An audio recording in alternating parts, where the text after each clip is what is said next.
اور جہنمی جب جہنم میں جائیں گے، قرآن کہتا ہے وَهُمْ يَسْتَرِخُونَ فِيهَا رَبَّنَا أَخْرِجْنَا مِنْهَا، اے اللہ تو ہمیں جہنم سے نکال دے، اے اللہ تو جہنم سے ہم کو نکال دے، ہم وعدہ کرتے ہیں کہ ہم ایسا عمل کریں گے جو اب تک نہیں کرتے تھے، غیر الذی کننا نعمل، اب تک جو عمل کرتے تھے اب وہ والا عمل نہیں کریں گے، اب اچھا عمل کریں گے۔ اولم نعمرکم ما یتذکر فیہ من تذکر، اے میرے بندے ہم تجھے 70 سال کی، 50 سال کی، 60 سال کی زندگی دے چکے ہیں، تجھے سدھرنا تھا تو سدھر چکا ہوتا، اب دوبارہ تجھے دنیا میں نہیں بھیجا جائے گا۔ جہنمی ایک بار جہنم میں چلا گیا، اب دوبارہ اسے دنیا میں واپس آنے کا کوئی چانس ملنے والا نہیں ہے میرے پیارے ساتھ۔ یہ ہے جہنم، اور یہ وہ جہنم ہے جس سے اللہ کے نبی پناہ مانگا کرتے تھے، اللہم انی اعوذ بک من عذاب جہنم، اے اللہ میں تیری پناہ چاہتا ہوں جہنم کے عذاب سے۔ اللہ کے پیارے نبی فرماتے تعوذوا باللہ من النار، جہنم کی آگ سے اللہ کی پناہ مانگا کرو۔ جو روزانہ 3 مرتبہ اللہ سے پناہ طلب کرے گا جہنم کی آگ سے، اللہ تعالیٰ جہنم کی آگ سے اس کو نجات دے دے گا۔ جب بھی دعا کے لیے ہاتھ اٹھایا کرو، یہ دعا کیا کرو اے اللہ ہم کو جہنم سے بچا، اور صرف اپنے لیے نہیں، اپنے بیوی بچوں کے لیے بھی میرے بھائیوں دعا کیا، اپنے بیوی بچوں کے لیے بھی دعا کیا کرو کہ اے اللہ مجھے، میری بیوی کو، میرے بچوں کو بھی جہنم کی آگ سے بچا۔ دنیا کی آگ میں اپنے بیوی بچوں کو کبھی ہم جلتا ہوا نہیں چھوڑ سکتے میرے پیارے ساتھیوں، جہنم کی آگ میں ہم کیوں چاہیں گے ہمارے بچے جل جائیں؟ اسی لیے جب بھی دعا کرو ربنا آتنا فی الدنیا حسنہ وفی الآخرۃ حسنہ وقنا عذاب النار، یہ دعا سکھائی گئی قرآن، اور اتنی پیاری یہ دعا ہے۔ آپ حج کرنے جاتے ہیں، عمرہ کرنے جاتے ہیں، خانہ کعبہ کا طواف کرتے ہیں، خانہ کعبہ کے طواف کے دوران حجر اسود اور رکن یمانی کے بیچ میں یہی دعا پڑھی جاتی ہے۔ اتنی امپورٹنٹ دعا ہے، اتنی مہتوپورن دعا ہے کہ آپ اللہ کے گھر میں خانہ کعبہ میں یہ دعا پڑھتے ہیں، اور اس دعا کے اندر اللہ سے 3 باتیں مانگتے ہیں، ربنا آتنا فی الدنیا حسنہ وفی الآخرۃ حسنہ وقنا عذاب النار، اے پروردگار تو ہمیں دنیا کی بھلائی عطا فرما دے، ہمیں آخرت کی بھلائی عطا فرما دے، اور جہنم کی آگ سے تو ہم کو نجات دے دے۔ ابھی آج جمعہ کا خطبہ میں نے آپ کی گاؤں کی مسجد میں دیا، میں نے اس خطبہ جمعہ میں بتایا تھا کہ اللہ تعالیٰ اپنے اسپیشل بندوں کا، اپنے خاص بندوں کا ذکر جب قرآن میں کرتا ہے، اللہ ان کی ایک کوالٹی یہ بھی بیان کرتا ہے، والذین یقولون ربنا اصرف عنا عذاب جہنم ان عذابها کان غراما، اللہ کے متقی بندے، اللہ کے نیک بندے، اللہ کے اسپیشل بندے یہ دعا کرتے ہیں کہ اے ہمارے پروردگار تو جہنم کے عذاب سے ہم کو بچا لے، ان عذابها کان غراما، جہنم کا عذاب تو بڑا دردناک ہے، بڑا خطرناک ہے، بہت چپک جانے والا ہے۔ ہم سے کوئی پوچھے عقل مند کون ہے، بدھیمان کون ہے، چتر کون ہے، ہم کہیں گے جس کو پیسہ کمانے کا راستہ آتا ہو، جو خوب پیسہ کماتا ہو، جس کا خوب نام ہوتا ہو، جس سے دنیا میں لوگ ڈرتے ہو، وہی بدھیمان ہے، وہی عقل مند ہے۔ قرآن کیا کہتا ہے، ان فی خلق السماوات والارض واختلاف اللیل والنہار لآیات لأولی الالباب،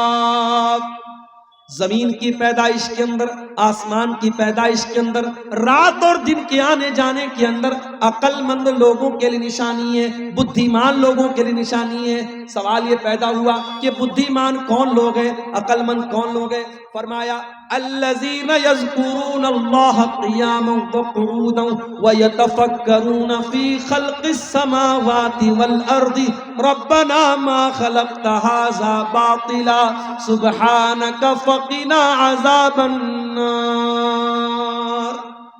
عقل مند وہ لوگ ہیں، عقل مند وہ لوگ ہیں جو غور کرتے ہیں دنیا کے اندر۔ اس لیے میں کہتا ہوں سائنس پڑھو، وگیان پڑھو، جب تم سائنس پڑھو گے، جب تم وگیان پڑھو گے، تمہیں معلوم ہوگا اللہ کی کائنات کتنی بڑی ہے، اللہ کی دنیا کتنی بڑی ہے، اللہ نے اس دنیا میں کتنی مخلوقات کو بنایا ہے۔ اور جتنا آپ سائنس کو پڑھیں گے، اگر آپ کا ایمان پکا ہے، آپ کا اللہ کے اوپر ایمان اتنا مضبوط ہوتا چلا جائے۔ بڑے بڑے سائنٹسٹ نے جب انہوں نے قرآن کو پڑھا، انہوں نے نبی کی حدیثوں کو پڑھا، انہوں نے اسلام قبول کیا۔ امریکہ کا بہت بڑا ڈاکٹر جس نے ماں کے پیٹ میں پیدا ہونے والے بچے کے اوپر جو الگ الگ دور آتے ہیں اس کا اسٹڈی کیا تھا، اس کا مطالعہ کیا تھا، جب اس نے قرآن کو پڑھا 1400 سال پہلے، جب سائنس کا وجود نہیں تھا، جب یہ بڑی بڑی یونیورسٹیاں نہیں بنی تھیں، یہ بڑی بڑی ریسرچ نہیں ہو رہی تھی، اس نے جب قرآن پڑھا اور قرآن کی آیتوں کو جب اس ڈاکٹر نے دیکھا، اس پروفیسر نے دیکھا کہ قرآن کہتا ہے کہ ہم نے ماں کے پیٹ میں حقیر پانی سے بچے کو پیدا کیا، اور پہلے ہم نے اس کو علقہ بنایا، پہلے نطفے سے ہم نے علقہ بنایا، علقہ سے مضغہ بنایا، پھر ہم نے گوشت اس کے اندر پیدا کیا، ہڈیاں پیدا کی، گوشت چڑھایا، اور پھر جیتا جاگتا انسان بنایا۔ اس ڈاکٹر نے وہ حیران رہ گیا کہ 1400 سال پہلے مائکروسکوپ بھی نہیں تھا، الٹرا ساؤنڈ بھی نہیں تھا، اور یہ مشینیں بھی نہیں تھی۔ محمد کو کس نے بتایا؟ اللہ کے نبی صلی اللہ علیہ وسلم کو کس نے بتایا کہ ماں کے پیٹ میں بچے کے اوپر یہ الگ الگ دور آتے ہیں؟ وہ سائنسداں اسلام قبول کر لیتا ہے، اور سعودی عرب میں اس زمانے میں بہت بڑی کانفرنس ہوتی ہے، اور وہاں آ کر کے وہ اسلام قبول کرنے کا اعلان کرتا ہے، اور کہتا ہے کہ میرا دل یہ کہتا ہے کہ محمد رسول اللہ کو یہ باتیں اللہ نے بتائی تھی، کیونکہ اس زمانے میں سائنس نہیں تھی، اس زمانے میں وگیان نہیں تھا۔ میرے بھائیو، آپ جتنا پڑھیں گے، جتنا مطالعہ کریں گے، جتنا کائنات پر غور کریں گے، اتنا آپ اللہ تعالیٰ کے قریب آئیں گے۔ اسی لیے اللہ کہہ رہا ہے میرے عقل مند بندے وہ ہیں جو زمین و آسمان پر غور کرتے ہیں، اور جب زمین و آسمان پر غور کرتے ہیں تو وہ اس نتیجے پر پہنچتے ہیں، ربنا ما خلقت ھذا باطلا، اے اللہ اتنی بڑی کائنات کو تو نے بیکار نہیں بنایا، اس دنیا کو تو نے ایک مقصد کے تحت بنایا ہے، دنیا کو تو نے بے مقصد نہیں بنایا ہے۔ سبحانک فقنا عذاب النار، اے اللہ تو پاک ہے، تو ہمیں جہنم کی آگ سے بچا لے۔ تو میرے بھائیوں، کیا ہماری اور آپ کی ذمہ داری نہیں ہے کہ ہم اور آپ ان چیزوں کو جاننے کی کوشش کریں جو ہمیں جہنم کی آگ سے بچانے والی ہے؟ آج کی تقریر میں میں یہ بھی آپ کے سامنے رکھنا چاہتا ہوں کہ وہ کون سی چیزیں ہیں جو ہمیں جہنم کی آگ سے بچانے والی ہیں۔ چند چیزیں، زیادہ وقت نہیں ہے، زیادہ تفصیل کا موقع بھی نہیں ہے، چند چیزیں جو جہنم کی آگ سے ہمیں بچانے والی ہیں۔ آئیے ذرا ہم قرآن و حدیث کی روشنی میں دیکھتے ہیں کون کون سی ایسی چیزیں ہیں جو جہنم کی آگ سے ہمیں بچانے والی ہے، تاکہ ہم ان باتوں پر عمل کریں اور اپنے آپ کو اور اپنے بیوی بچوں کو جہنم کی آگ سے ہم بچانے کی فکر کریں۔ اس میں سب سے پہلی چیز جو ہے میرے پیارے ساتھیوں، ایک اللہ کی توحید کا اقرار کریں۔ جب تک آپ توحید پر نہیں آئیں گے، جب تک آپ اپنے آپ کو شرک سے نہیں بچائیں گے، آپ جہنم کی آگ سے اپنے آپ کو نہیں بچا سکتے۔ اللہ کے پیارے نبی فرماتے ہیں، بخاری اور مسلم کی روایت ہے، حدیث کے راوی اتبان ابن مالک رضی اللہ تعالیٰ عنہ کہتے اللہ کے نبی نے فرمایا، لن یوافی عبد یوم القیامت یقول لا الہ الا اللہ یبتغی بہ وجہ اللہ الا حرم اللہ علیہ النار۔ جو کلمہ پڑھے گا،